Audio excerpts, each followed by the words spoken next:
This is the Entrepreneur on Campus podcast. Let's go. On each episode, we talk about a new industry or market, including the entrepreneurial opportunities, the pains, and the surprises of that industry. Listen, the business world is so broad, and we are here to dissect all of the different ways that entrepreneurs make money.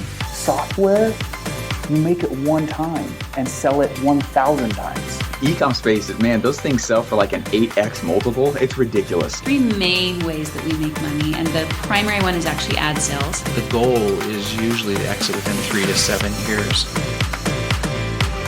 I'm your host, Matthew Brown, and I've created this podcast to help you discover hidden opportunities. Thank you for tuning in, and here is today's episode.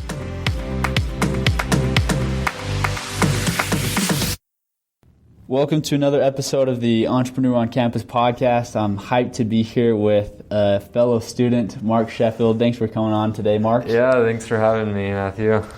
You have an awesome business. I'd like to just share a little bit about that. So Mark Sheffield, he started Bookdrop about 2 years ago, and in those 2 years he's grown to 15 different universities and 18 boxes, which he'll explain, throughout Arizona, Nevada, Utah, and Idaho.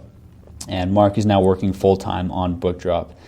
Mark, do you mind just telling us what is Bookdrop and what are boxes? Yeah, no problem. So Bookdrop, the way it works, the students text a picture of their books. We respond just through text message telling them how much we can pay for the books. They drop them off, in a 4x4 by 6 foot box that we call a book drop.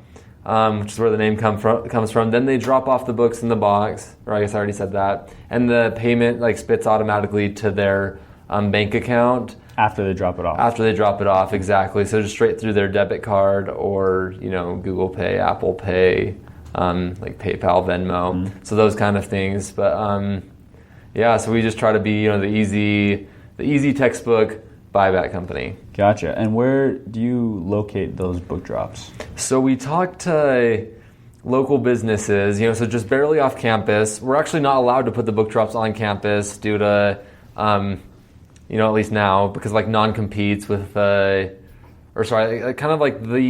campus bookstores have an exclusivity agreement with the university, so we can't put our book drops on the university. So we try to get it as close as humanly possible to the campus, so it's convenient for students to, just walk off campus and drop off the books. Sure. And do you lease a little space to do that, or do you buy a little spot? Yeah, it's a good question. So actually, it's similar to Redbox. How Redbox has the deal with McDonald's, right? I think McDonald's actually pays Redbox to put those boxes there because it brings people, right? So we have we don't have the reputation of Redbox yet, but we're able to talk to local businesses and say, hey, we can increase your the foot traffic by X percent just by having our box there. So they just let us put them there for free. So all 18 of the locations, we actually don't pay anything to have it there. And so I'm curious how the whole idea of Bookdrop started. Yeah, it's pretty wild. It's an issue that every college student has, right? Yeah, it is. So the idea started, so it was right, kind of my first years of college. I was trying to just make some extra money I would notice on Facebook Marketplace, right, that, there were a lot of students selling books really, really cheap, and I could, buy them and sell them for quite a bit more. And that's kind of just, it was kind of just to make extra money. At that point, it wasn't really a vision of creating this nationwide buyback company like I have now. But when I was buying back those books from students and reselling them, I noticed that it was a big pain to have to meet the students on campus to get their book and pay them in cash. Or they would come to my apartment, or I would go to their apartment, and it was just such a hassle. And then I would have to get the book, and then I would have to go meet other students to sell that same book, and it was really time consuming. So I was, the idea kind of came from, it's a really big, just this hassle. It's a hassle to meet with people, and then it really evolved from there. So I actually, I decided to tell students, so through text message or through Facebook, I would say, come drop off the book on my porch. I'll just pay you through Venmo before you drop it off. and then once you drop it off then just drop it off my porch whenever you can. So I was just kind of relying on the honesty of students to actually drop off the book after they got the payment. And so I had this big cardboard box on my porch that said books. It looked really sketchy, so I got and these other, I'm married, so these other like married couples in my complex they probably thought I was like a drug dealer or something. You'd have like these like students walking up with like this stack of books, and they'd be like exactly like they're like turning their head like looking all around, and then they like go like up to the box and like make sure it's the right, and just like drop it in this like sketchy looking cardboard box. So it just like looked super get sketchy. Out of there really it was like quickly, ghetto. Yeah, exactly. So it was like, so that's where the idea came from. Then I was like, wow, this is actually going really, really well. And I decided to buy one of those big huge boxes, which are really expensive, and just try to talk to local business owners. Well, I talked to the business owner first, by the way. I was like, hey, can I put this picture of this box? That was I found on like, I don't even know. Yeah, I bought it off some weird website, and then he was like, yeah, and I just shipped it directly to his place, and yeah. Are they like metal boxes? I haven't even seen. Yeah, they're big, huge metal boxes. Yeah. Exactly. They're it's like it's almost like a clothing or donation box. It kind of looks like, so it's one of those same things, Gotcha. And yeah, so that made it look a little more legitimate, and then we've kind of made big strides from there to actually look like to become a legitimate company, I guess. And right. Did you start this by yourself? I did, yeah. We have other people on now, but a couple other founders as well, but I started it by myself. Gotcha. Are you an entrepreneurship major? I am, yeah. So you were kind of looking for ideas. So actually, I had started it before I was an entrepreneurship major, and really thought I was going to go I couldn't really decide on a major. I felt like I should do entrepreneurship for some reason, and when I was already running the company, and I don't know if it's like something like God wanted me to do that for some reason. I was planning on going to law school. Actually, I was like 90% sure I was going to go to law school when I started entrepreneurship program, and then the company kind of took off, and now I'm like 95% sure I will not be going to law school. But that's kind of what happens in life, The business has started to run a little bit over the schooling. Exactly. The school, now schooling's kind of stopping, but So the industry basically that you're in, what is it? So it's just a textbook industry, so is the question more like who's the competitors in the industry, or who is, or both? Yeah. So I guess so we're just competing against campus bookstores, and because you can sell them back, some of them. Yeah, exactly. So you can sell some of them back to campus bookstores. We're also just competing against. Another option students have is a lot of students will just leave the books sitting at their house, or they'll put them under their bed, in their closet. It's just like, because they don't have time. I've done that, Yeah, me too, actually. So, even starting this business,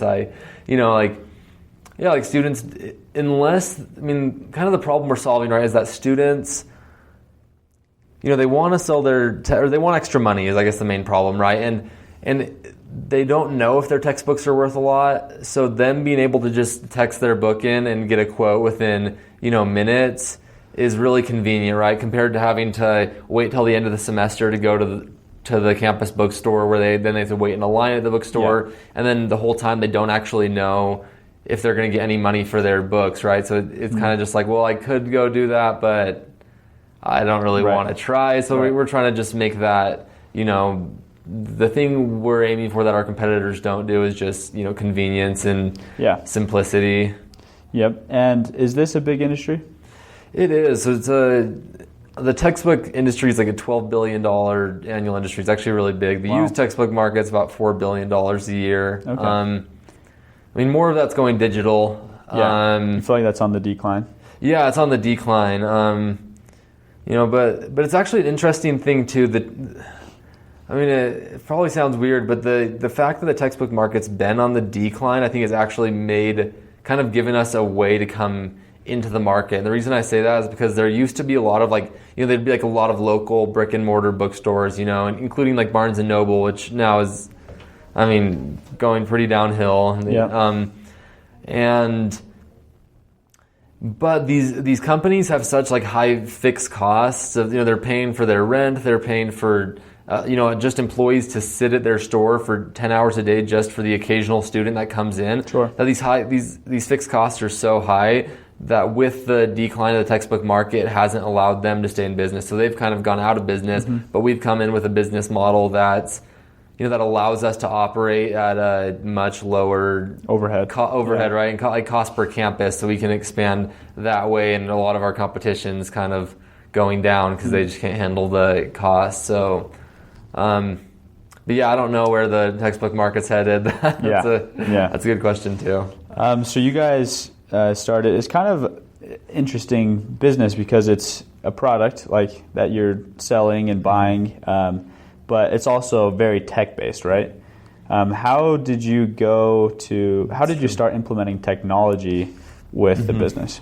So yeah, I mean, kind of like I mentioned earlier, right? Originally, it was just the ugly cardboard box on my porch, right? And then from there, so that would be a recommendation to anybody starting a company, right? Is don't until you absolutely have to have technology, just avoid it at all costs, right? Like just try to get the illusion of technology, right? Because it's expensive. I mean, we've had to with this payment system we're developing right now, it's going to cost us just a lot of money to develop. It's like $40,000 or $50,000 probably just to create a way to be able to pay students better. And that, and then kind of like the platform, like the communication system we've created to be able to contact students is pretty expensive to implement as well. And these different things, so I think that, definitely it's a great thing that we're getting this all figured out at this point, but I don't regret putting it off until now. Like our website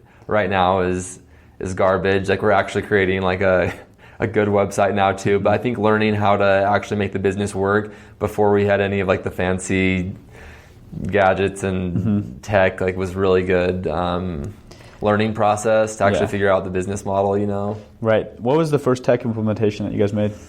That would be a good question. Before you answer that, did you find a co-founder that is a software developer? So we actually didn't. I didn't, I guess. You've paid that mostly. Yeah, so we've had, specifically, that's a good question. I think for most businesses, right, you're gonna, because we're not really a traditional, business in some sense. SaaS it's kind of company, yeah, exactly. It's kind of like a mix. You said it yourself, right? It's like a mix between retail and technology and whoever in education or something, or I don't even know. When I fill out those things online, that's like what type of business do you run? I'm always looking through the whole list. I'm I don't know what I am. You don't know how to categorize it. Exactly, It's really hard to categorize it, and I'm it's I think we're a high growth company, but we're not. It's just different than most things, right? So we haven't had a tech founder, although I think we will be getting one soon. But we have used, I've had to learn a lot about different, parts of the tech industry, especially payments, has been something that has been insanely difficult. I won't go into a lot of detail about that. It's a whole other story. But the first technology we'd implement would be, I'm trying to remember now, I guess that would have been a good messaging system to be able to handle a mass amount of texts coming in, and then a way to be able to have multiple people respond to those, multiple employees respond to those texts remotely rather than the texts all coming to one phone number, and then once we had that, have 30 messages come in, you have 5 employees, and so 6 messages goes to each employee. Exactly, and so right now it's an online platform, so they can use their computer to respond and go online, and the messages are all, they're all in the cloud rather than on someone's phone, which would make it. So that was something we had. I'd say that'd be the first thing we had to implement that was absolutely necessary. Yeah. Exactly. And from there, what other tech implementations have you made? So the payment system would be a big one. So we've had to create. It's basically for many legal reasons, Venmo and Apple Pay, Google Pay don't work on a scalable level or they won't, because it's to do with how do I say this, or it's government regulation on the fintech industry because of of money trafficking and money laundering, and then like drug and sex trafficking laws that have, so basically they don't let businesses do mass payouts on these consumer platforms. So we're having to create our own system, which we're working with like one of the nation's like biggest fintech experts just to figure out a way so that we can, like on a scalable level, you can't use something like Stripe either. So Stripe it's a good question. So Stripe, the problem with it and things similar to that is that we found that students tend to, like, they don't really want to enter their bank account information unless they absolutely have to. Right. I can't remember that. I know I read a lot into Stripe, and we did a bunch of research, but I can't remember that much about Stripe at this point now. Yeah. I can't remember why that one was bad, but so I do remember it was bad. Yeah, so we had to customize it and so create our own system, and that's been, honestly, we found probably like one of the only people in the country that even could do that, could develop it. So we were, because we were kind of put in touch by mentors, and it was pretty fortunate, and I wouldn't wish that upon anyone. It'd be great if Venmo just worked, but there's no way. There's no way. What do you send money to? You send it. So we just send it directly. So now, this semester, basically the way it's going to work is students enter their debit card number into. So we send them. After they drop off their book, they receive a link. They click the link. They just enter their debit card number, no other information, and then the money goes directly to instantly goes to their bank account through their card, rather than them having to log into a bank or something. It's just the card number. Gotcha. So that was a big implementation. It's big. Yeah, we're still. It's still not ready yet, but it will be in 2 months. That's still in the process. Any other tech parts that you guys have added? Let's see it. Tech parts. I remember that you mentioned something about how you guys have created some kind of software to scrape Amazon. Yeah, exactly. We have done that, and that actually was another really. Yes, so I would say it's crazy the influence that like mentors or knowing. Or just like talking to certain people have had that have background in this industry. So we actually got this one, like some software basically for free that no one else has.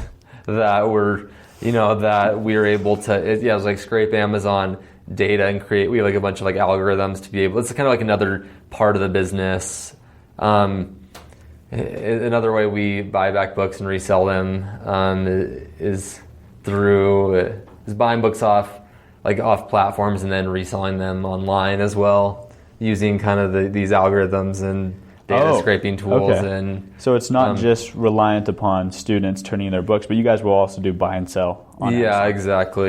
exactly with the software. With software, and then that same, like, those algorithms we've also developed allow us to like reprice the books effectively and know which ones are going to sell best, when and where, or like for how much, and kind of. So that's been big too, because the textbook market also it's the most volatile market basically of any retail in the U.S. because it's just so what's the word, seasonal. There's 2 or 3 times in the year where everybody's looking to buy their textbook, and then nobody in the summer just goes and buys a textbook for fun. It's not like other things. So the price can fluctuate a lot. The time it sells fluctuates a lot. So if you don't have a way to like really track that, and plan or have some sort of technology that can tell you when to sell and how much to sell for, then you have to do that manually, which just doesn't. You can't do that once There's too many volume. Exactly. You have 10 or 100,000 different SKUs or whatever, and it will. And you said that you were able to develop the software basically for free. How did that happen? That's nuts. It was just a friend I had that. He had. So basically, he just had a background in data. He'd sold a data company, and we were just talking about my company. He said, "Hey, I might have a tool that that somebody developed in my company that could help you out." It's like he's like, "I'll just give it to you." And they just developed a proprietary in their company. It turned out to be one of the most valuable things we've had. Holy cow! Yeah, and it was it literally just fell into my lap. And seems like they could create a company with that product. They probably could create a company with that, right? Just because that could be useful for any Yeah, it's retail. a good question. I mean, there's certain, I could see some applications of, that's why I was surprised that it worked so well for us, that it fell into my lap, is because I don't know how many people there are that it would be that would serve. I think it would serve some companies for sure very, very well, but I wouldn't even know that well how to find those companies. Starting that company, if you probably could start a company, it'd be hard, but have you found a company that, so you mentioned it's hard to categorize your company. Mm-hmm. Have you found a company that's pretty similar to your own? In a way. So there are, yes and no. So there are companies that have like book donation companies. Have you seen? I'm sure many of the listeners have seen those book donation boxes outside of grocery stores and stuff. So the difference between them and us though is that they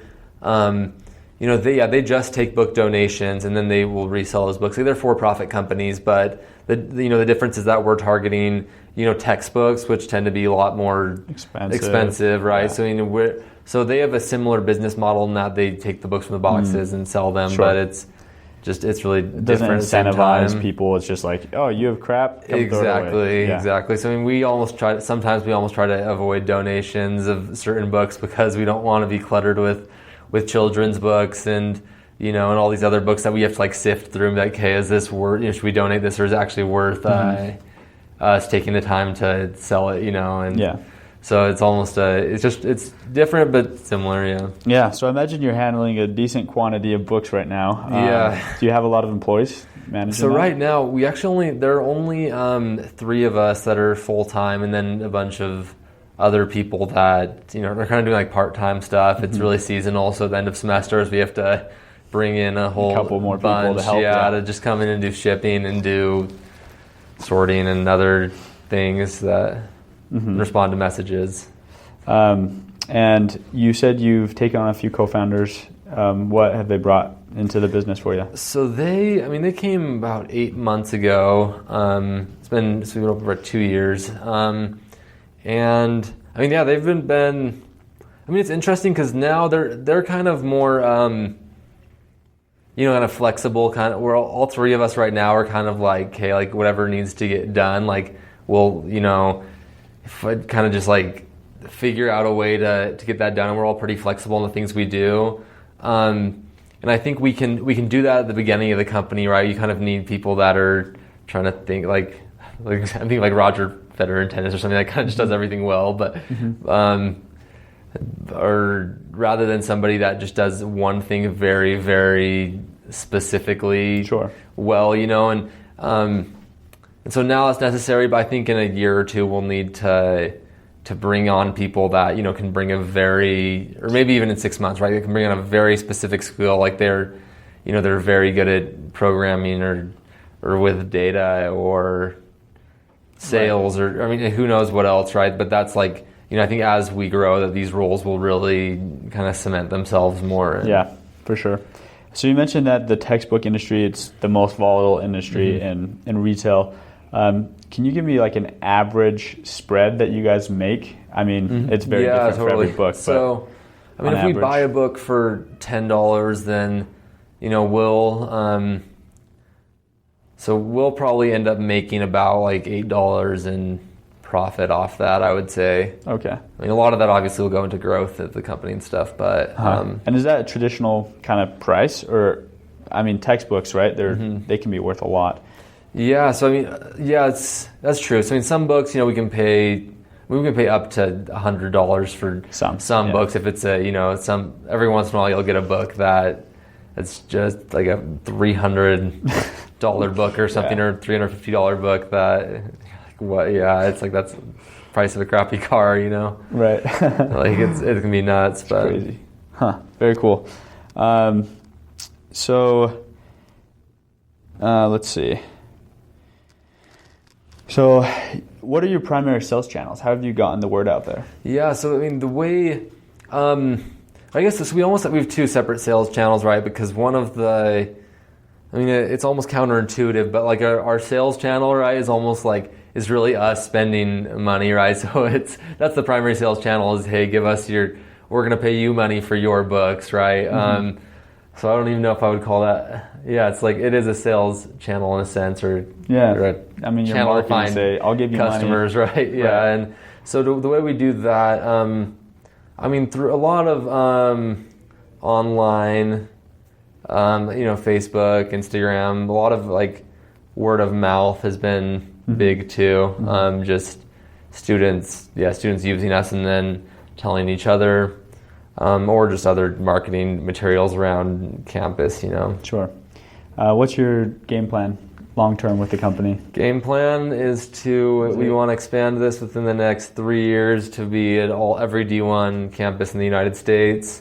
And then from there actually to go into other industries, so we don't know necessarily the textbook. Like I wouldn't be telling everybody to like, hey, everyone come into the textbook market because it's a thriving market and everyone, it's like a lot of stuff's going digital, so the plan in the long run is to use that platform or foundation that we create to be able to expand, into other student services such as like internships or test prep or online homework solutions or things of that nature that are a lot bigger market and I believe sustainable. Yeah, sustainable, and I think that market's actually going to grow substantially in the next 10 years is my prediction because so many students are getting in mass debt for their education and in some degree that humanities degree, not that they're all bad, but that isn't really going to pay them and so I think a lot of that education is going to start. People maybe won't be going to schools as much in 10 to 20 years, and they'll be moving a lot more online. More boot camps, Udemy, exactly things like we can watch Netflix and get Amazon package delivered in one day, and everything is just moving so on demand. Yet for school, you have to go to get a traditional 4-year degree, which often can be a good thing. Like I want my doctor to have right. Done that, but I think for a lot of majors, it's just. It can be unnecessary the amount of money and time when there's so much good content online, So I think, or in such short periods of time, like you go to absolutely a boot camp learning about finance, it takes 3 months, and you could come out of it just getting the same types of jobs that college students are getting, right? Yeah, totally right. And and it seems like even in a big industry that's happening and is like with companies like Dev Mountain and. That train computer programmers, right? Mm-hmm. Things like that, a lot of the best, it seems like to me that many computer programmers that are working at Google and Microsoft, Amazon, like they're not graduating, a lot of them aren't graduating from college, right? They just learned those skills either on their own or they did these other things, so I think we'll see a shift in the next 10 years in a lot of industries more towards that model, right? Where companies are going to be looking for people that are very highly skilled in specific things rather than the traditional college degree. I feel like that's already happened to an extent. Yeah, very cool. And would you hope to stay with this company for a long period of time, or would you like to exit? Maybe that's not a question for right now. Yeah, that's a good question. I guess I'm open, honestly, to I'm not opposed to exiting in 5 years or 4 years or 3 years or something, but I'm also not opposed to, if it's cash flowing really well and we're still growing, then I don't see a reason that I need to get out or something. I think it would just have to be like an offer that I thought would be good for the company and something also just like hard to resist or turn down. Right. Very cool. So you were planning to be a lawyer. Yeah. And then you just started messing around with this idea, like trying to make some side profit, and it turned into a full-time idea, and you started this business. What is your advice to other aspiring college-age entrepreneurs? Do you think that they should start a business in college? Do you think they should get more educated first, or wait till the idea comes to them and they see it working? What's your opinion on that? That's a It's kind of a broad question. Yeah, it is. It's hard to answer. Especially because I feel like my experience is so like unique in the sense that I wasn't. Because I feel like most entrepreneurs, they're maybe working in a certain industry, and what if they're successful, right? And then they learn something about that industry that they can leverage, But I feel like I almost like fell into this, and it was working, and I got kind of like obsessed with it, and then I was like, okay, I was like, okay, this actually can be something, and I got pretty like passionate about it, But I do think that like learning, in many situations, like going to work or for a company and before you can be very valuable in starting your own company. But I guess if someone is going to start a business in college would be to just do it as cheap as possible, kind of the lean startup kind of method, where just create like prototyping and kind of creating like minimum viable products and things that you can really test your idea and interview a lot of customers before you ever have to build put a penny into it, right? Like I think like I would never recommend anyone ever taking debt from parents or friends or family before you actually have done like everything that is absolutely in your power to to really test your market and create iterations of your product before you do that. I mean, of course, with like software, I feel like that there's a lot of times where at some point you have to take a leap. Like you can't just hold off for forever. Exactly. But I think where possible, that'd be my advice. Would just be you gotta be smart with money. Yeah, love it. Last question I'll ask is, actually I'm gonna ask two more. Do you have a life lesson, so maybe over the past 2 years while you've been working on this company, a lesson that you would like to share with young entrepreneurs? You just shared one, but maybe you have another one. Yeah, I mean, I feel like there's a lot of lessons I'm yet to learn. I think if you asked me in 5 years, I think I'd have better, or 10 years, I'd have better advice depending on what happens with the company and challenges we go through and stuff. But at the same time, you're a lot farther along than a lot of that's true. young entrepreneurs just starting, right? Yeah, I mean, I guess the advice would be, if you're married, I would say definitely. Like it's good that like my wife's pretty on board with it, so that's huge. And I guess that'd be my piece of advice is make sure that like you don't mess or don't put the business above like your relationships or compromise who you are or whatever to start it maybe. Yeah, love it. It's really vague, maybe. No, that's great. That's great.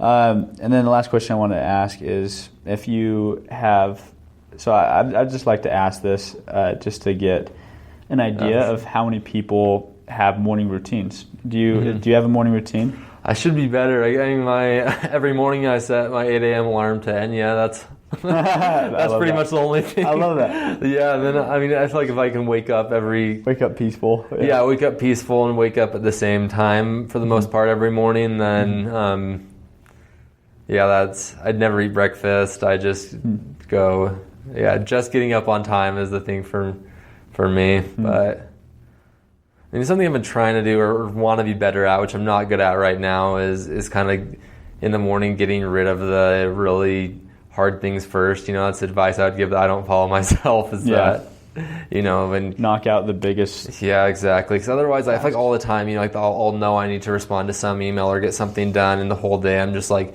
okay, I know I need to get that done today, but let me just do something else. Yeah, I'll do it at 8 p.m. Exactly. Kind of just because. But I feel like I'd be so much more peaceful, happier if.